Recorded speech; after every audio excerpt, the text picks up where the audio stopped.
You're listening to the Veterinary Innovation Podcast.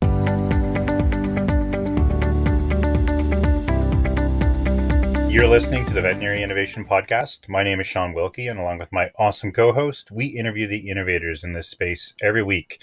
And this week is a special episode. It's a friend of mine, one of the first people that I've met in the animal health industry. Ivan, please go ahead and introduce today's guest. Hey, I'm Ivan Zach, excited to introduce Kirk Augustine. He is the brilliant mind behind the Animal Health Digest. I'm very excited to meet Kirk because we've been exchanging emails and now I see him in person, well, as much as Zoom allows to be in person. So Kirk is an animal health industry consultant and advisor. He has over 35 years of work and consulting experience in manufacturing and distribution, including channel strategies, reorganization, marketing, sales, purchasing, inventory control, training, and campaign development. Kirk founded an Animal Health Digest in 2015. Today, he leads a team of professionals who scrutinize current media to discover, summarize, and share the latest content, dividing discussions in animal health narratives. Kirk, thank you so much for finding the time. Thank you for joining us. Thank you very much. It's pleasant to be here and looking forward to our discussion. So what inspired you to get into the animal health field and kick this off? You're really big. How big is Animal Health Digest and where did it start? Animal Health Digest is about what you see on screen. And then some people who work with and collaboratively with me in other places. We're all virtual all the time. The idea came from years of being frustrated with either a stack of things I should read on my desk or a stack of things that other people had on their desk I wasn't seeing but referred to in conversations. And being in operations and manufacturing, we were the last to know, but the first to get to the phone calls when new information hit from sales reps to customers or from tech service vets to, veterinary customers. And then we'd get a call about it, but didn't know about it. So over the years, I kept wishing there was a rudimentary clipping service, if you will. After 5 years with Vet Advantage and a period there, I learned a little bit about the publishing industry, a lot more about content, and realized that in the industry, we've got a ton of content that is basically one and done. And everyone is constantly looking for something new to talk about, but we've done an awful good job for at least back 24 months of already talking about most things. So what I did was decide to just begin to curate and bring current information that's impacting the discussions in the animal health highway or the animal health narrative highway, and try and bring those things forward that are actionable so that not the elevator speech part of a conversation can be enhanced, but the next conversation that should follow an elevator speech is enhanced by having third-party information to refer to. No one's ever an expert in their own backyard, even if they are a veterinarian like yourself, Ivan. But if you're able to pull up, refer to an article, start a conversation with, did you see this? Have you considered what this person said? Then you can have a dialogue that's triangulated in such a way that you're not at opposing positions, but that you're at a position of both parties looking to the same point to clarify and have a discussion about it. That's really the basis of what Animal Health Digest is. It's a 35 plus year animal health employee that grew up in a rural Iowa with one grandfather, traditional farm, the other grandfather raised exotics. And, it's just kind of a part of my nature to have constantly be in a dialogue about those things. And empowering animal health professionals is really what Animal Health Digest is about. How do we have that conversation? Are we having a good conversation, a good qualitative conversation, not maybe from a data standpoint, Shawn, but at least a good qualitative conversation, and have something to refer to make it easy to talk, or easy to sit down at a table with an entire team in a clinic or in the break room at a retail establishment.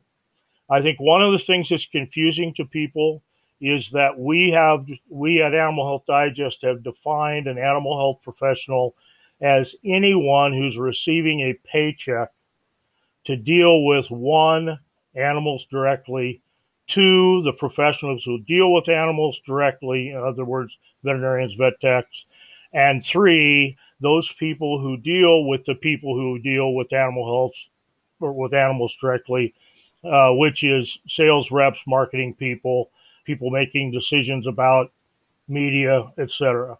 And so it's all species all the time. And in the last 2 years, with all of the sadness of people taking their lives with the suicide issue, we started to do a lot more around people-to-people issues.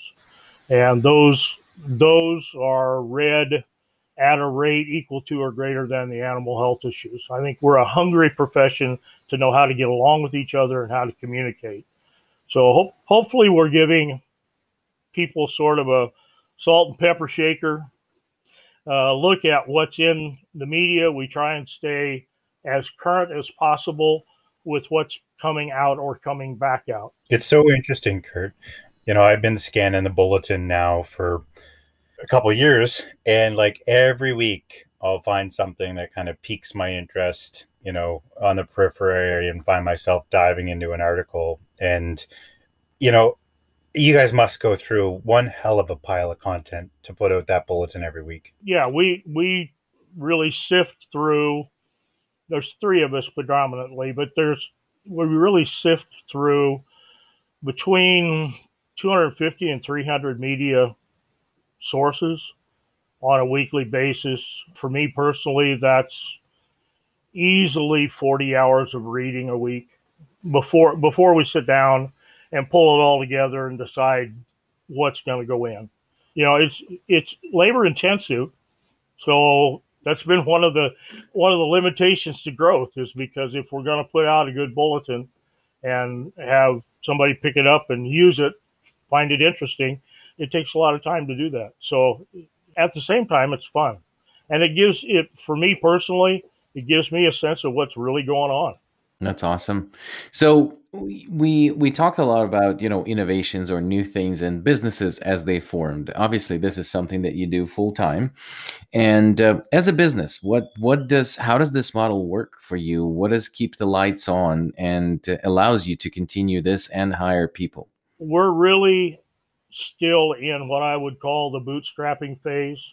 I chose a sponsorship model because I think we have enough paid advertising, and I don't envision this as something that I want to go out and compete with the big mega media people over ads, and then get in a place where finding a neutral position gets harder and harder. So we have a handful of people who have committed, not a great deal of money, but committed to financially support us and keep the lights on. Hiring people is a good question. Right now we're using people who are as committed to supporting me as I am committed to Animal Health Digest. And so the growth aspect of it is still, quite honestly, I don't know where it's going to end up. I'd like to do this another 5 years anyway, if I can, which would take us into the 10th or 11th year. And so far, I haven't found anybody else that really wants to spend this amount of time translating content that's out there, which is probably why it's never been done before. It's really interesting, Kurt, because, me and Ivan started this podcast because we really like the veterinarian space.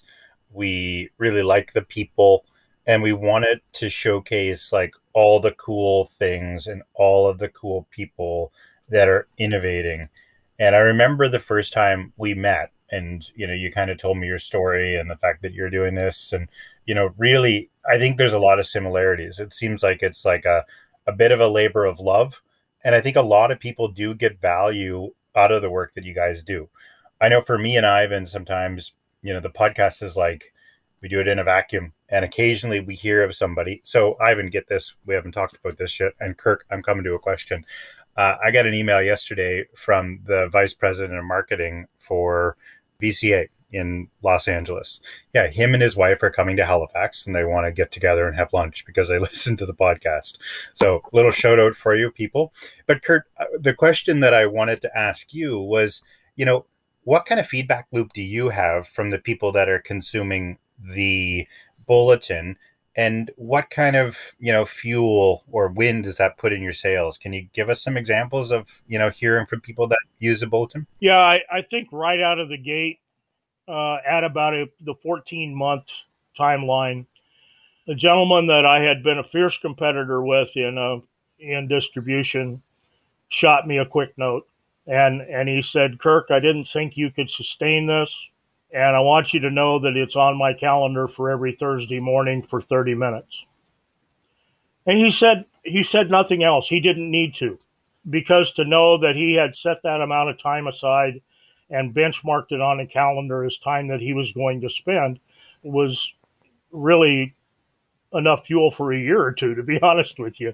We had fought as gentlemen in the marketplace on market share and so on with groups of customers. And it's one of those great compliments. And most of the time, that's what I get back, is somebody will, out of the blue, push something at me. Yesterday, one of our sponsors, I'd sent a note about some associated content, where on a third-party article, then I had in the insights piece put a little commercial blurb on there for the sponsor, and which I do from time to time. And if the content warrants it, I do that from time to time. And she came back to me like within 3 or 4 hours and said, oh, cool, thank you very much. I've sent it to my distributors. I've sent it to our sales force. And this is why we sponsor Animal Health Digest, is the ability to take that third-party information and put it in the context of a brand or a brand family when it's appropriate and when it's applicable. And that's like consultative selling. I mean, that's really what it boils down to. So you're going through so much information in our domain. What are the trends that's been most exciting for you recently? And what is sort of highlights your day if you find more information on a certain topic that has been sort of a hot issue of the industry? I'm watching from an experience when I first came into the traditional animal health space. I'm watching from that experience base of watching livestock go from vet to livestock to the OTC or over-the-counter business. And I'm watching pet take that same direction, but at a much more breakneck pace. The difference between the late 70s and 80s and livestock going OTC and today is really the fulfillment capacity of third parties or the expansion of direct to consumer, mostly pet in today's context, businesses that are really fueling a consumer driven marketplace. I would say that's putting the veterinary influence less readily easy for a consumer to go after, because they can see 100 other references before they even need to see the veterinarian. There's a large concern about the quality of the content that's out there. Shawn, you and Ivan have been watching, and you'll see me from time to time bring up a piece of content that really doesn't make sense and call it out. I was just going to jump in there, Kurt. And, the one thing that I think I've heard more than anything else since I've got really fully engaged in the world of animal health and veterinary medicine is the term Dr. Google. And It's just, you hear it like every week when you're talking in this profession. And the misinformation that exists out there on the internet on any given subject is incredible. And for someone like yourself that's consuming 40 hours of written word a week, and I'm sure a bunch of audio and video as well, how do you put yourself in that frame of mind to be able to discern the garbage content or the misinformation from the reality or the real information? I think that's one of the hidden secrets that's behind the way we actually curate content. If I run across something that doesn't sit right, in my mind. You get that kind of indigestion about a comment or a quote, then I try and find it someplace else. And you watched over the years, Shawn, the number of posts that now have 2 or 3 references.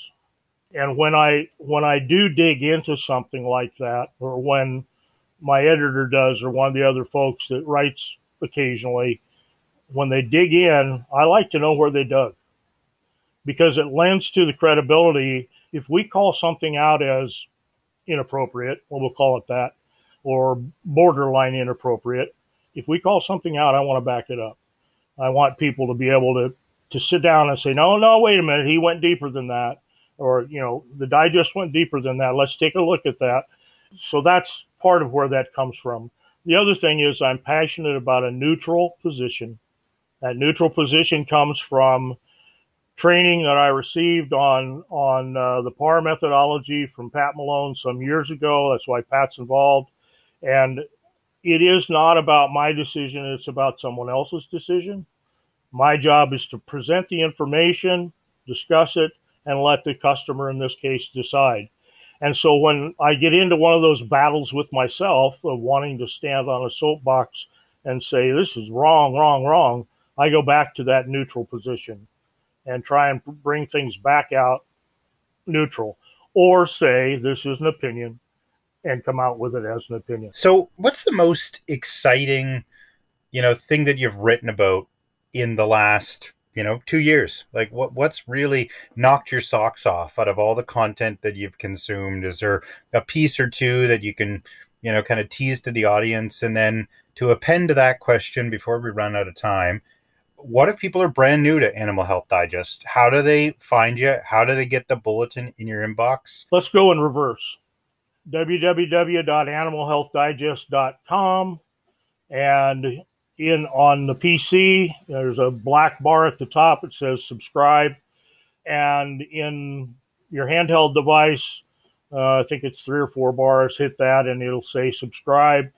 We ask almost no information: first name, last name, email address, a company affiliation, and a role affiliation.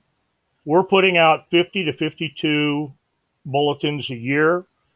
I'm not interested in doing a bunch of spam. We may do a special bulletin from time to time. That's yet to happen because I'm not really sure what position I want that to come from. It'll probably be more commercial. But people can be confident that when they subscribe, that Thursday mornings about 7:30 Central Time, they're going to get a bulletin every week. And if we're not going to do a bulletin the next week, we'll say that over a holiday or whatever. But we do at least 50 a year. What am I watching?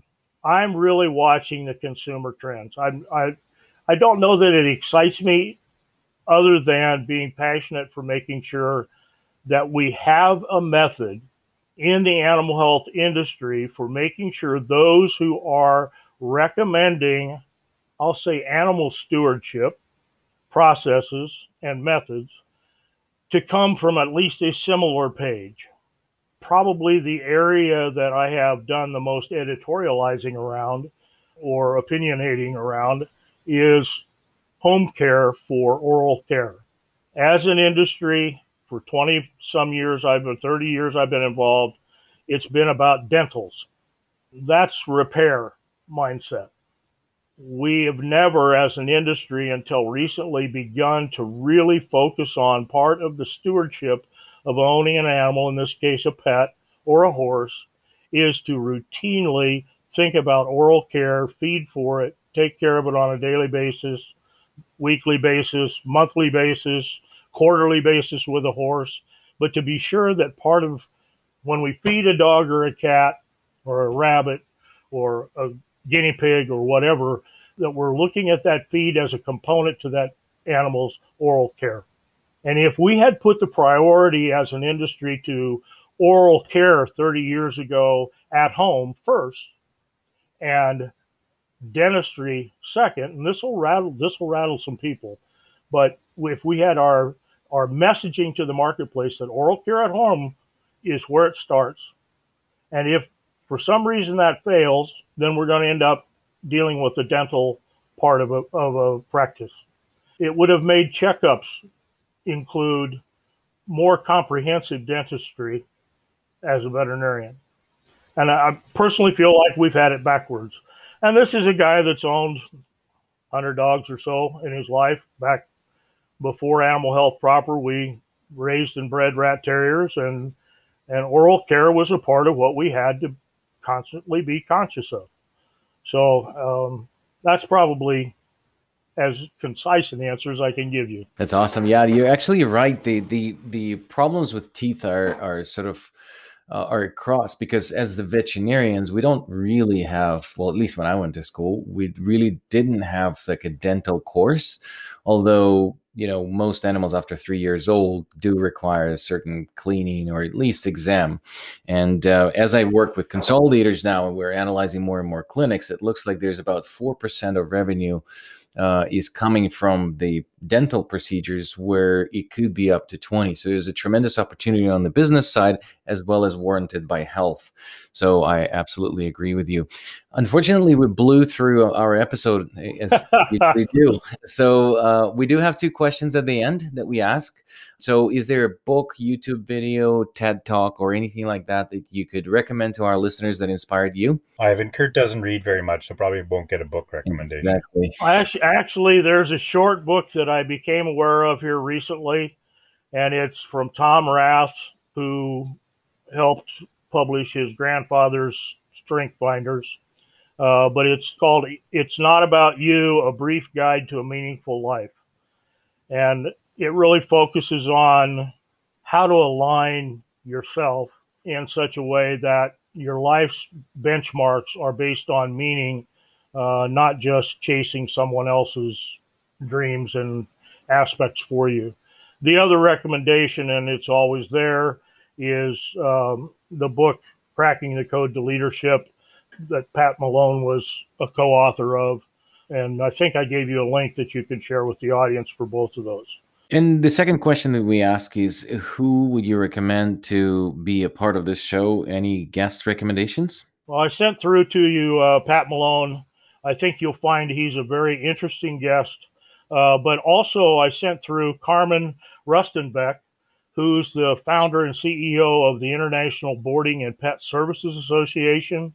And that group represents about 1,000 businesses who are providing doggy daycare, overnight boarding, grooming services, etc.